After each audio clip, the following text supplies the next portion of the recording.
ಈ ಗಂಗಾಧರೇಶ್ವರ ದೇವಸ್ಥಾನದಕ್ಕೆ ಬಂದಿದ್ದೇನೆ. ಮಲ್ಲಕಟ್ಟೆ ಕೆರೆ ಇದು ಒಂದು 3-4 ಬಾರಿ ಬಂದಿದ್ದೀನಿ. ಬಹಳ ಐತಿಹಾಸಿಕವಾದಂಥ ಪವಿತ್ರವಾದಂಥ ಸ್ಥಳ. ಎಲ್ಲ ಊರಿನ ದೇವತೆಗಳು, ಎಲ್ಲ ದೇವರುಗಳು ಎಲ್ಲ ಬಂದು ಇಲ್ಲಿ ಸ್ನಾನ ಮಾಡಿಸಿ ಪೂಜೆ ಮಾಡಿ ಈ ನೀರನ್ನು ನನ್ನ ಮನೆ ಕೂಡ ನಾನು ಗೃಹ ಪ್ರವೇಶ ಮಾಡಿದಾಗ 5 ಕಡೆ ನೀರು ತೆಗೆದುಕೊಂಡು ಹೋಗಿದ್ದೆ. ಅದರಲ್ಲಿ ಈ ಕೆರೆ ನೀರು ಕೂಡ ಯಾವಾಗಲೂ ಕೂಡ ತುಂಬಿ ತುಳುಕ್ತಾ ಇರ್ತದೆ. ಮತ್ತು ಎಲ್ಲ ಇದು ಭಾಳ ಪವಿತ್ರವಾದಂಥ ಕ್ಷೇತ್ರ ಇದು.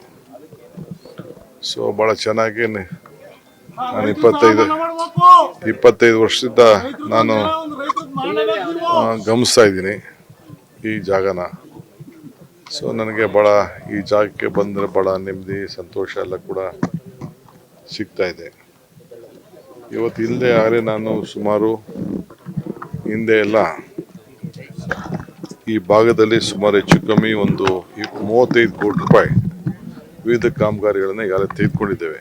ಅಕ್ಕಪಕ್ಕ ಎಲ್ಲ ರೈತರಿಗೆ ಅನುಕೂಲ ಆಗಲಿ ಅಂತೇಳಿ ಕ್ಯಾನಲ್ ಸಿಸ್ಟಮ್ಮು, ಇಲ್ಲೊಂದು ಸೋಪಾನ ಒಂದು 2.5 ಕೋಟಿ ರೂಪಾಯಿ, ಓಡಾಡೋದಕ್ಕೆ ಜಾಗ ಟ್ಯಾಂಕ್ ಬಂಡಿಗೆ ಒಂದು 2 ಕೋಟಿ ರೂಪಾಯಿ, ಹಿಂಗೆ ವಿವಿಧ ರೀತಿಯಲ್ಲಿ ಇಲ್ಲಿ ಸುಮಾರು ಖರ್ಚು ಮಾಡಿದ್ದೇವೆ.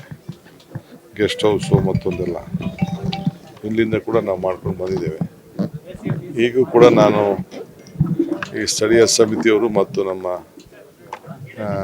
ಕಾಡಸಿದ್ದೇಶ್ವರ ಮಠದ ಅಜ್ಜಿಯವ್ರ ಹತ್ರ ಮಾತಾಡಿ ಅವ್ರಿಗೇನು ಅವಶ್ಯಕತೆ ಇದೆ ಅಂತ ನಾನು ಕೇಳಿ ಖಂಡಿತ ಇಲ್ಲಿಗೆ ಒಂದು ಅಭಿವೃದ್ಧಿ ಕೆಲಸಕ್ಕೆ ನನ್ನಿಂದ ಏನಾರು ಆಗಬೇಕು ಅಂತೇಳಿ ಹೊಸದಾಗಿ ಬಂದಿರೋದ್ರಿಂದ ಖಂಡಿತ ಒಂದು ಕೊಡುಗೆ ಕೊಡ್ತೀನಿ.